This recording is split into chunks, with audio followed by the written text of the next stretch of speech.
এই ড্রেসগুলো যখন আনে আমার কিন্তু পক্স হয়েছিল, আমি পরতে পারিনি।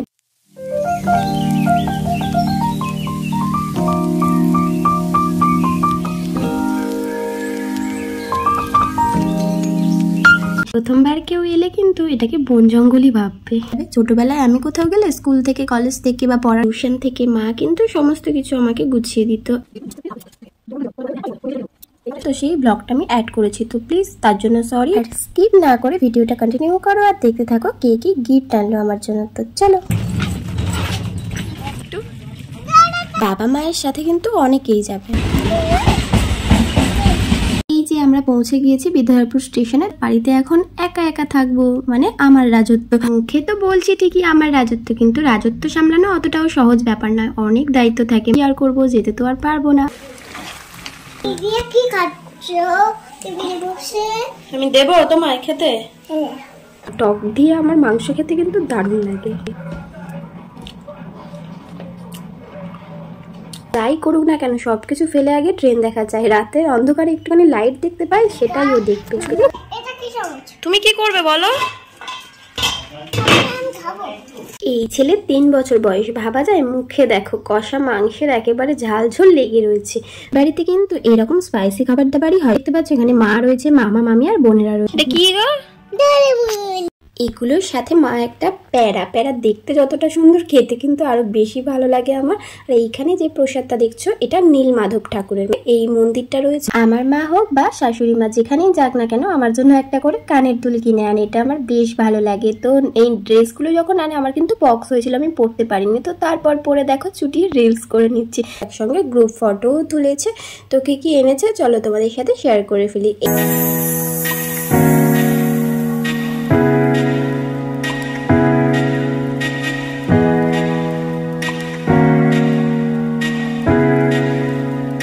Hello everyone, welcome back to my channel Sumana's world. আশা করি সবাই খুব ভালো আছো। আমি আর আমার ফ্যামিলিও খুব ভালো আছি। ঘড়িতে এখন বাজে দুপুর 2:20 আর এখন থেকে সকলকে সাথে নিয়ে আমি আমার ব্লগটা স্টার্ট করছি। আর স্কিপ না করে দেখো। আই হোপ যে কি আমার ভিডিও তোমাদের অনেক ভালো লাগবে।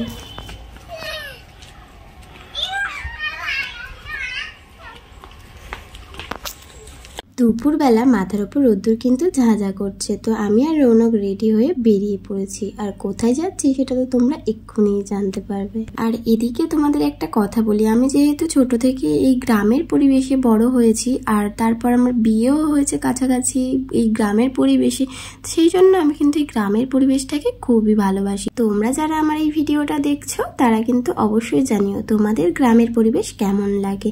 তো এখন এই রাস্তাটা দেখে নিশ্চয়ই চিনতে পেরেছো আমি কোথায় যাচ্ছি। এই রাস্তাটা আগের অন্যান্য ভিডিওতেও তোমরা হয়তো দেখেছো। তো বলেই ফেলি কোথায় যাচ্ছি।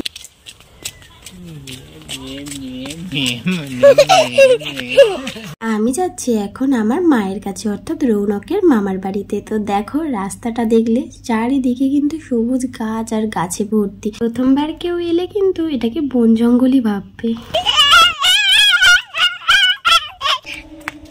কোথায় যাচ্ছ তুমি? মামার বাড়ি। তাই মামা বাড়ি যাই। ভাই মজা কিলছে নাই। মামার বাড়ি ভারী মজা, সেটা বলো। মামার বাড়ি ভারী মজা কিলছে নাই। রৌনকের অবস্থা দেখো, মামার বাড়ি যাচ্ছে। সব থেকে বড় কথা ওর দাদার কাছে যাচ্ছে, খেলার সাথী পেয়ে যাবে না, সেই জন্য আগে ভাগে ছুটেছে। বাবা কোলে উঠেছে আজকে। কি খেয়েছিস বল? কি খেয়েছিস বল? নে ভাইয়ের নে, এবারে ভাইয়ের নে। ওর না এখানে নিচে আছে। এই ভাইয়ের নে, নে হাত ধরা। হাত ধর। চল চল। বাবা বাবাড়ি বাবাড়ি বাবাড়ি বাবাড়ি বাবাড়ি। এই হাত ধরে টেনে নিয়ে চলে আছে। আবার চল। এটা আমার ভাই।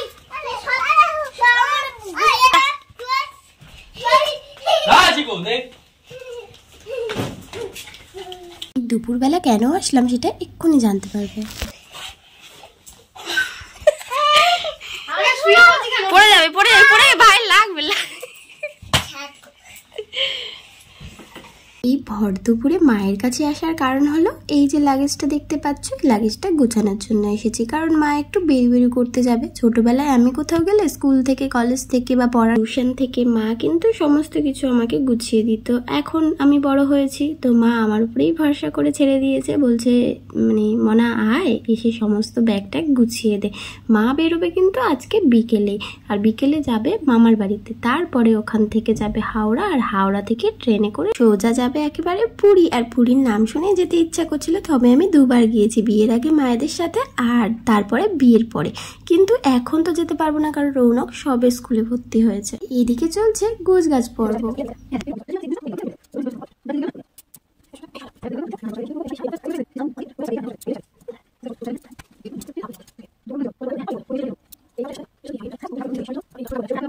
ব্যাগে কি কি দেবো আর কি কি দেবো না তাই নিয়ে যেন ঝড় বয়ে গেল। তো তারপর অবশেষে কিন্তু সমস্ত ব্যাগটাই আমি সুন্দর করে গুছিয়ে ফেললাম।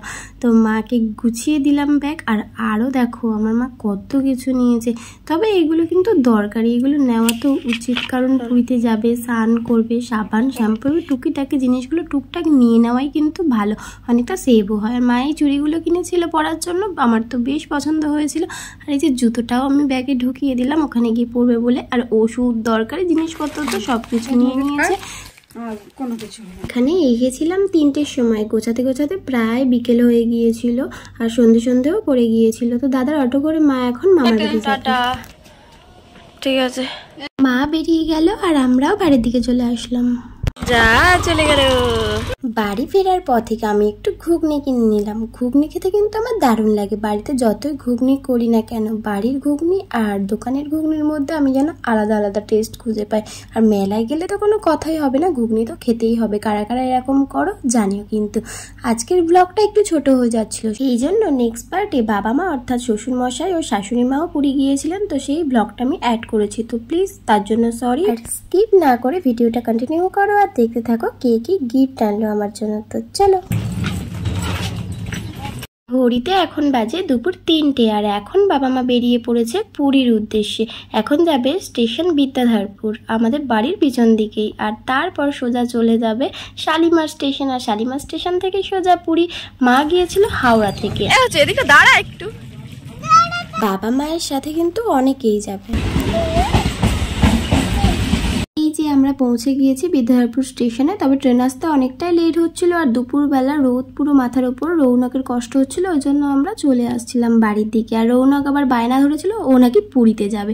তো চলো যাওয়া যাক। বাড়িতে এখন একা একা থাকবো, মানে আমার রাজত্ব। মুখে তো বলছি ঠিকই আমার রাজত্ব, কিন্তু রাজত্ব সামলানো অতটাও সহজ ব্যাপার নয়, অনেক দায়িত্ব থাকে। মা থাকে তাই আমার অতটা চাপ হয় না। আর এই যে পুরীর মন্দিরটা দেখে বেশ মনটা ভালো করে নিচ্ছিলাম, কি আর করব, যেতে তো আর পারবো না। তারপর রাতের খাবার জোগাড় করে নিচ্ছিলাম, তো একটু রান্না বসিয়ে দিয়েছিলাম।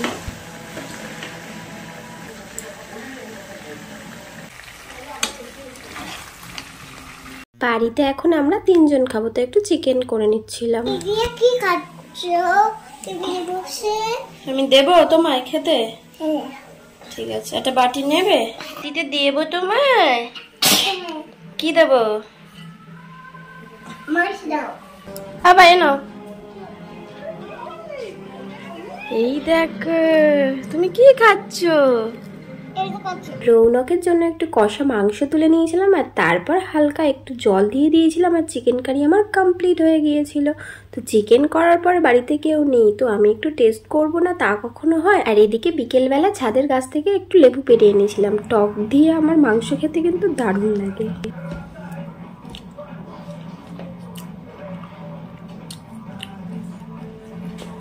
রৌনকের পাপা এদিকে সন্ধেবেলা আমাদেরকে বাড়িতে রেখে একটু বাইরের দিকে গিয়েছিল কিছু সবজি টবজি কেনাকাটির জন্য। তো এদিকে আমার চিকেন রেডি হয়ে গেছে, তো আমি ভাবলাম যে কি একটু তুলে রাখি। তো আমি একটু তুলে রাখলাম রৌনকের পাপার জন্য কন্টেনার করে। সত্যি বলতে ভাবছিলাম বাড়িতে একা একা থাকবো বেশ ভালো, কিন্তু সত্যি বলতে বাড়িতে কেউ নেই, তো খুবই মনটা খারাপ লাগছিল, কেমন যেন ফাঁকা ফাঁকা একা একা লাগছিল। আর এদিকে রৌনকের অবস্থা দেখো। আমাদের বাড়ির পিছন দিকেই কিন্তু রেল লাইন, তো ট্রেন গেলেই বাবু যাই করুক না কেন সবকিছু ফেলে আগে ট্রেন দেখা যায়। রাতে অন্ধকারে একটুখানি লাইট দেখতে পাই, সেটাই ও দেখবে। কি অবস্থা হয়েছে দেখে। पकड़ में है विजयश्री का टीका। विजयश्री की टीका, विजयश्री की टीका, टीका टीका विजयश्री का टीका। কি চামচ? তুমি কি করবে কি? এটা কি চামচ? তুমি কি করবে বলো? আমি খাবো। এই ছেলে 3 বছর বয়স, ভাবা যায়? মুখে দেখো কষা মাংসের একেবারে ঝাল ঝোল লেগে রয়েছে। তো এখানে দেখো মাংসটা কিন্তু স্পাইসি হয়েছিল। আমাদের বাড়িতে কিন্তু এরকম স্পাইসি খাবার দাবারই হয়, সেই জন্য রৌনকের অভ্যাস হয়ে গেছে এই ঝাল মাংস, তাও ও কিন্তু তৃপ্তি করেই খাচ্ছে। আর এই যে ছবি দেখতে পাচ্ছ, এখানে মা রয়েছে, মামা মামি আর বোনেরা রয়েছে। আমার এই বাড়ির বাবা মা যাওয়ার কিছুদিন পরেই কিন্তু আমার মা ফিরে চলে এসেছিল পুরী থেকে ঘুরে। তো এইগুলো আমাদের জন্য নিয়ে এসেছিল। রৌনকের জন্য একটা টুপি, আমার জন্য সিঁদুরের কৌটো, দুল, আমার শাশুড়ি মায়ের জন্য একটা ক্লিপ, রৌনকের পাপার জন্য একটা রিং, আর একটা জিনিস এনেছিল এই যে সাপনারটা, খুব সুন্দর। এটা রৌনকে ওর বর্ষা মাসে। এটা কি গো? এগুলোর সাথে মা একটা প্যারার প্যাকেট, অর্থাৎ পুরীর প্রসাদ, অনেকে খাজাও বলে, সেটাও এনে দিয়েছিল। আর তার কদিন পরেই বাবা মাও চলে এসেছিল পুরী থেকে। তো দেখো এখানে কত কিছু এনেছে বাড়ির জন্য, আমারই মনে হয় বেশি জিনিসপত্র হয়ে গিয়েছে।